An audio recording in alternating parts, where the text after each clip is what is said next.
You're listening to episode 63 of the Master Your Mind, Business, and Life podcast. I've said it before and I'll say it again. Growing your business is hard. It's especially hard when you're a solopreneur. And when it comes down to what you need to grow your business, you're likely going to turn to one of two things: marketing and sales. Now, the two work in tandem, and when they flow effortlessly, you will guaranteed see a spike in business. Now, most of you know that marketing is my jam, but like everything, there's different ways to do this whole thing called marketing and business, and I never pretend that my way is the only way.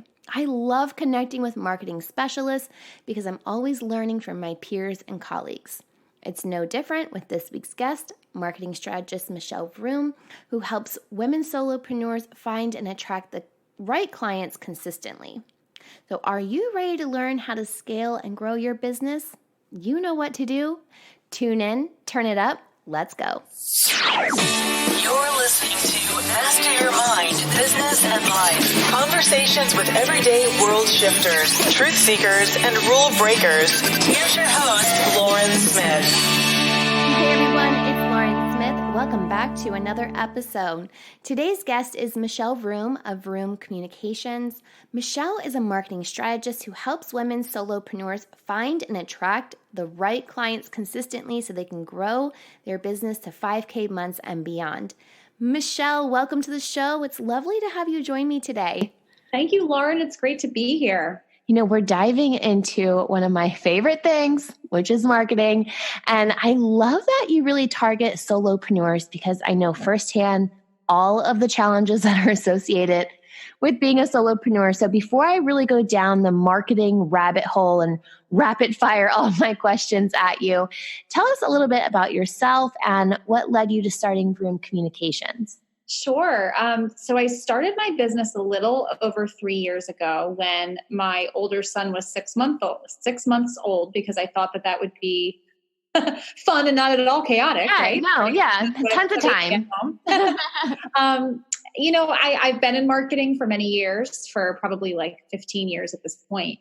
And I was working at a corporate job, and it wasn't a bad job, but I always knew that I wanted to start my own business. I just thought it would happen later in life.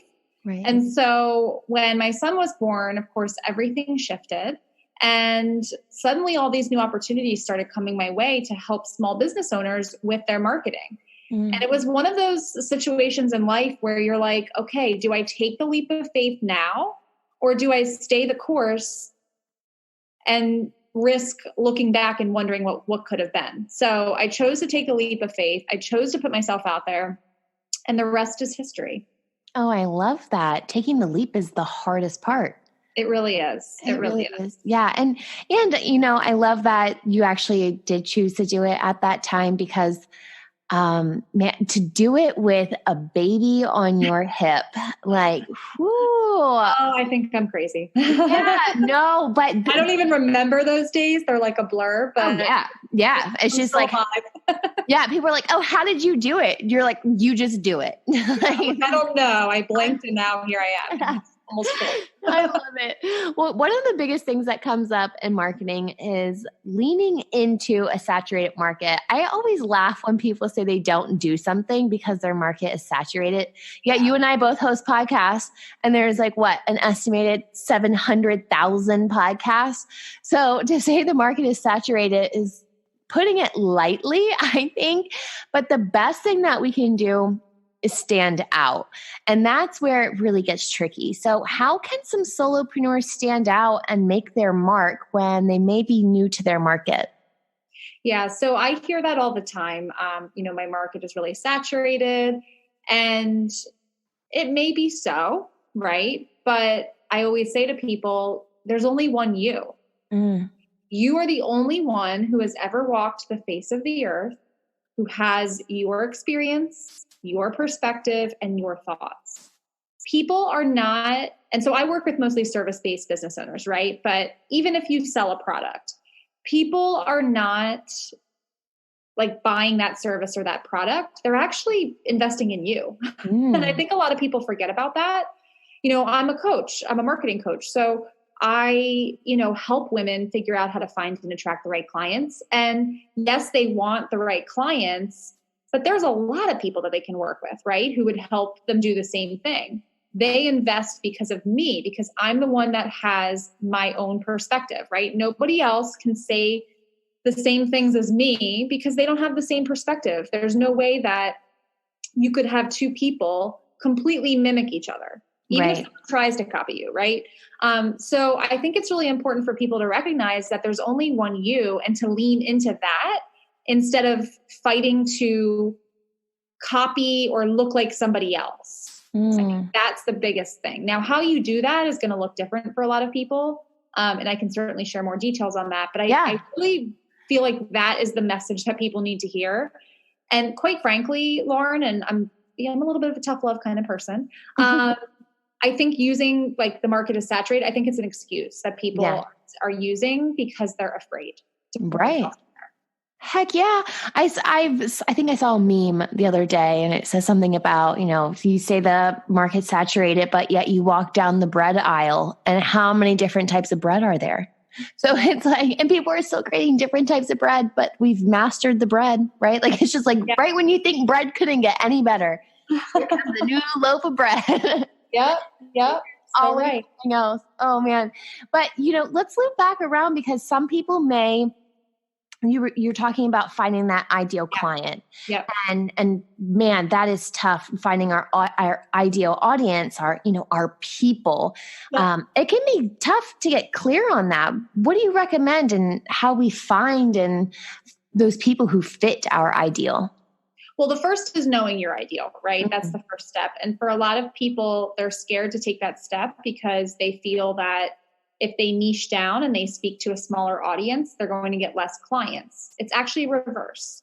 The bigger your audience, right, the more that you cast that wide net, the fewer clients you're going to get, because you are not truly connecting with the people who really need to hear your message. And one message does not resonate with multiple groups of people. So I think there needs to be a shift for sure in terms of getting more comfortable with really honing in, even when you narrow down, right, to a particular group. Like, let's say you're trying to reach moms in business. That's still not good enough. Like, you have to go even deeper, because there are subgroups, right, even within a larger group. And so I think it's really important and really powerful for people to ask themselves, like, who do I really want to serve, right? Knowing that I can serve a lot of different people, who do I want to serve? That's the first question. And then the second question is, who has the greatest need for what I offer? Now, you might say everyone, but is that really true? Does everyone have the greatest need for what you offer? Or is there someone maybe in a particular stage of business, let's say, we'll use that as an example. Maybe there's someone in a particular stage of business who needs what you have to offer more than someone else because they've suffered long enough without you. Right. Not trying to be callous here, but like, we all know the pain, right? And finally invest, and it's like, oh my gosh, it's a breath of fresh air. I wish I had done it sooner. So it's important to first identify who that person is if you ever want to reach them. And once you do, there's a lot of clarity that comes with that. Clarity in terms of where they are, what they want, how to speak to them. Like, everything stems from that point. And what I see a lot of people straddling like the fence, right? They're straddling the fence between two different groups of people because they're afraid to commit. Yeah, I can see that especially. And I love that you brought up numbers and audience, because these, especially in this world of social media, we can get stuck on these vanity metrics. And you can think, oh, so-and-so has 10,000 followers. Well, so-and-so is only getting, 20 likes and no one's engaging. So what are those 10,000 followers doing? Yeah, numbers really don't mean that much. I mean, I'm not saying we should throw them out altogether, but I did a podcast episode recently about how, like, I've honestly gotten more success from a smaller audience than from a large one. And there are a lot of people who have hundreds of thousands of followers and just are not getting any clients. And there are people who maybe have 100 followers and they're getting clients because it's the right people. So it's all about quality, not quantity. Heck yeah. Yeah. If you're putting out good content, the people that you want are going to find it. And I also love that you touched on that the smaller group in business as well, and knowing your ideal client and what stage that they may need you in. Because let's say that you're marketing your business and you don't want to work with people who are just now starting their business. Mm-hmm. You want a veteran entrepreneur who knows their flow, has their systems in place. You've already just tailored it down a little bit more. So, right. Like I used to, in my messaging, speak to the new people, but what I was offering didn't really fit with them. So I was struggling. I call them like the pre-clients. I was getting a lot of pre-clients, people who would be great clients down the road, but weren't ready yet. And I do think that that's a problem a lot of people face. And I think there's some fear. There's fear, there's pressure that we put on ourselves to get a client. And so we compromise on who that client is because we just want to get the client. Yeah. And you just touched on the next part. So we figure out our ideal client. We know where to find them. How do we create that message that resonates with them? So there's a lot of different ways to do that. I'll name a few. And again, I do not believe in cookie cutter. So there's no right way to do this. It really depends on your preference, like where you're at. There's so many factors here. And that's exactly what I help my clients with. But one thing I will say is that when my clients first start working with me, one of the first things we do is market research. And it doesn't sound like sexy or exciting. I get that. I mean, it sounds exciting to me. But what's exciting? What's exciting is getting clients, right? So doing that research is really important, and really important for a couple of reasons. One, it's not enough to just know who you want to target, but you need to understand, like, what are their challenges, right? Truly, what are the pain points, and what do they want most? Where do they want to be? And you need to understand that, and you need to understand how they describe that in their own words. And so doing market research, whether it be, research in other Facebook groups or in a focus group that you set up, or even in a survey or a poll. I mean, there's a lot of ways to do this, right? But the point is that you want to talk to people who represent your ideal audience, and you want to understand what they're struggling with, what they want, and the words and phrases that they use to describe that, because that's what you should be using in your marketing. It's not all about you, right? Yes, you need to be authentic. Yes, you need to allow your natural personality to shine through. And that's kind of separate from what I'm saying here. But you've also got to use their language. You've got to speak their language so that they feel like you understand them, because no one's going to invest in someone who they feel like doesn't understand them. Yeah, especially if like you're forcing it. Oh, yeah. There's no absolutely. Authenticity in that. Yeah. Or just trying to be someone that you're not, Yeah, exactly. Like the perfect blend is speaking your audience's language, but talking about things that you're passionate about, right? Showing up as you without any kind of pretense or any sort of like curtain, right? Like you don't want to hide behind the curtain. You want to let people in. And there's a lot of ways to do that, but it all starts with, how is your audience describing their problems? Because if you talk about it in a way that they're not describing, like you're not going to stand out. You're not going to capture their attention. They're just going to move on to the next person who is speaking their language. Yeah. So focus on the problem and how you can help them fix it, or how you your solution to it. Right. Because first you have to meet them where they're at. If you talk about the solution without talking about the problem, then they're going to be like, well, I don't know. Like you've got to connect with them. And let them know, I understand where you're at right now. And you want them to say, my gosh, she just took the words right out of my mouth. Right. Yeah. And you also then want to talk about the future though. Like what do they want most? And then highlight the gap, because there's a gap, right? They're at point A. They can't get to point B. If they could get there on their own, they would, right? They'd be doing it. They can't. So there's a gap. And that's where you come in. You have to talk about how you fill that gap.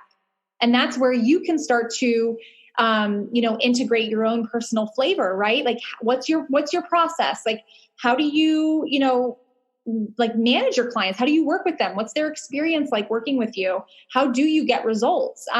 There's a lot of stuff that you can do to fill that gap that's custom to you. And it doesn't matter if your market is quote unquote saturated. Right. Absolutely.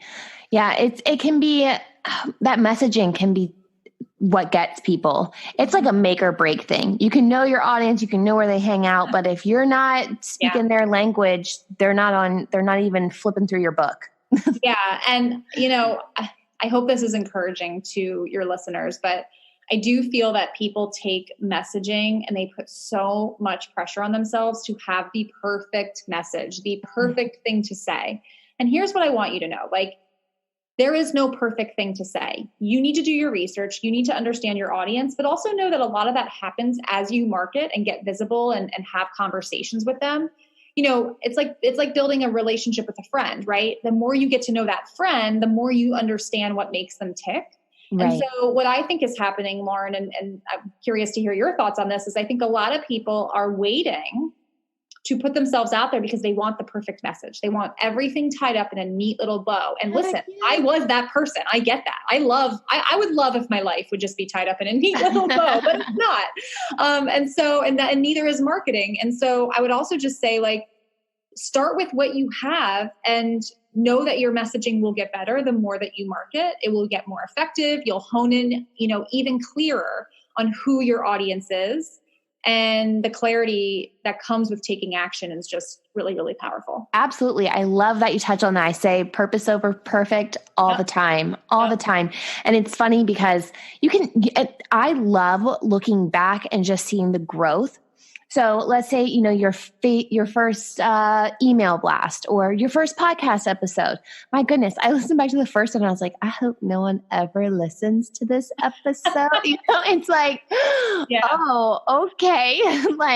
But then what happens is you start doing it. You start learning your audience. You start knowing what feels good. You start getting your own flow into it. And you're like, okay, this is better. I'm getting better.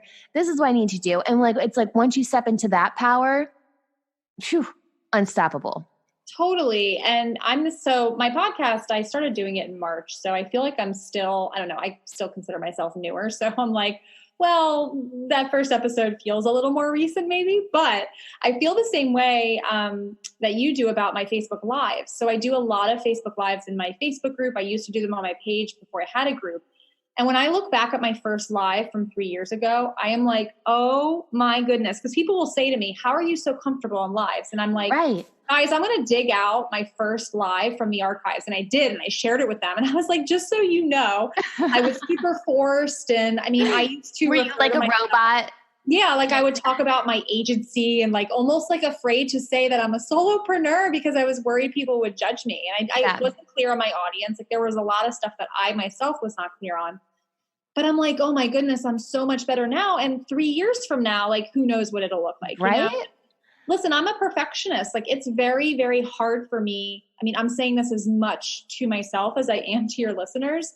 It is really hard for me to see the growth and the progress that I've made because I'm so quick to like critique everything I do. Yes. So I think it's important to recognize, like, just start. Starting and taking that imperfect action is what's going to get you results. I love that you said you're a perfectionist and that you practice what you preach, but not only that, you preach what you need to practice. And that is powerful. I absolutely love it. But you also talk about discovery calls. What are those and how can we use those in business? Yeah. So discovery calls, and I feel like it's such an overused term in many cases, but a discovery call is simply a call that you hop on with a potential client with the goal of really learning about where they're at in their business and determining if they're a good fit for you. Now, a lot of people view discovery calls as just going in for the sale, no matter what. But really, it's just an opportunity for you to make sure that the person's a good fit for you too. And truly just for you to help guide them because ultimately you want what's best for them, or you should. So that's what a discovery call is. But I think a lot of people put so much pressure on those calls, but then those calls can be very taboo because people are like, I'm just going to get sold to and I'm going to get pitched to. Like, it shouldn't always be the case. There are many discovery calls that I've hopped on with people and I'm like, you know what? I'm not the right fit for you. Here's who it is. Like I don't make offers on every single call. But I think a lot of people feel like they have to. And so it's become almost like a bad word, discovery call. Like, oh, I'm going to get pitched, right? People just get really, really scared. Yeah. When it should simply be a conversation and you should already have a relationship with the person you're hopping on a call with. So it shouldn't be scary. It shouldn't be a surprise, you know? Yeah. How do you guide those calls? Because I've definitely have been on, I can think of two right now that are standing out in my head. And it was like I was walking into a car dealership. You know what I mean? Like immediately, like flies on you. Like immediately, I was like, "Oh man, get me off this call," because it was uncomfortable to be on it. When you say guide, do you mean how do you guide people to the call, or how do you guide them once they're on the call? How do you guide them once they're on it to not be so salesy? Because we have to sell without being salesy. So how do we do that? Right. And people feel salesy when, number one, they're talking to the wrong person. Number two, they're making an offer without a relationship. And number three, when they don't feel aligned with what they're talking about. So, and I did a podcast episode on that too, like why you feel salesy and how to like knock it off. Yeah, I love it. I'm going to listen to it. You'll have to check that out. So what I do is I really just kind of set the expectation for the call right from the get-go. And I say, like, this is an opportunity for me to talk with you about your business and where you're at and what's going on. And then if it feels right at the end of the call, we'll talk about ways that I can support you, so that I'm setting the expectation that, hey, like, this isn't just me coaching you on a call for free. Like, I'm going to help you. I'm going to give you a ton of value. But we're also going to talk about whether or not this could work. Now, people fill out an application before they get on a discovery call with me. So I already know, like, I only get on calls with people who I think could be a really good fit as a client, just because I can't count all the call. Like I would be doing that all day. Right. And so it's really just setting like the intention for the call. And I think that makes people relax, because they're like, okay, if it's a right fit, like I'm very clear if it's a right fit. And again, I have not made offers to certain people because I don't think it's a right fit. Have you had people that like check all of the boxes off, but like your intuition is like, no, or like you just don't vibe with them? Yes. Yeah. So you can stay true to yourself then too. Yeah. And I haven't before. And every time I don't stay true to myself, I regret it. Trust me. Like totally regret it. There'll be times where I will like read a questionnaire that someone fills out. And even though I haven't gotten on a call with them and the questionnaire looks good, there's like maybe a word they used or something that they said. And again, it's like typed, so I can't hear them say it, but just the way that they wrote it out, I feel it. And I go with my gut now. Yeah. Yeah. I was recently in a business meeting and I went in thinking I was going to be working with the people I had already had a connection with. And then I went in and I had met the person I would be actually working with. And I had the worst feeling. Like I knew in that moment in time that it wasn't going to work, but it then drug out for like 3 more weeks. And like, I ended up like retracting things and I was just like, I can't. And it actually came breaking down to that. They were like, yeah, we kind of figured it was almost like they didn't want to work with them either. You know what I mean? Yeah. But I was like, I could only imagine how miserable I would have been taking on that project. Money was there. Boxes were checked, but didn't feel good. Absolutely. You got to go with your gut. But then like once we set the intention, I just ask them questions about their business and where they're at. And I just want to get to know their situation and help them decide what is it that they need. If you can go into it with that kind of focus just on the other person, and that's what your focus should be when you're marketing in general, not even just in the discovery call, but your focus should be on helping people find the right decision for them. Like it's not about convincing people. It's not about twisting any arms. Right. Just be genuine. Mm-hmm. Yeah. And again, like people feel pressure, right? They're like, I want a client now. And I'm like, I get that. But if you go into your marketing saying, I want a client now, you're going to come across as like grabby and desperate. And nobody wants to work with somebody desperate. No. And like, I've heard some people say like they feel sleazy when they sell. And I'm just like, well, if you're being genuine, you shouldn't feel that way. Yeah. That's a mindset issue. That's an issue inside of them. And again, I think people have to look at the definition of sales and marketing, because it's not trying to convince people. It's honestly building that relationship and serving your audience. Yes. And serving them also means making offers to the right people, by the way, because people aren't going to get what they need just by being in like your free Facebook group or on your email list, right? They need, at some point, they're going to reach a point where they're like, okay, I need more. And if you don't tell them how to do that because you're afraid of being salesy, that's when you're making it all about you and not about them. Ooh, dropping bombs. Oh, that's so guilty true. of it. Yeah, man, that's so true. I'm sitting here like shaking my head like, yeah, I've done that. We all have. Oh, man. Well, if you had any advice today for an entrepreneur listening who just needs to take that leap, needs to step into their power and just own it, what would you say to them? I would say that there's never going to feel like a right time. You're never going to feel like you're ready, but you're more ready than you think you are. If you wait and wait and wait, you'll have waited too long. Ooh. And so I would also say that there is someone out there right now who needs what you have to offer. They're struggling with whatever problem they're having, and you have the solution. And so they need you to show up.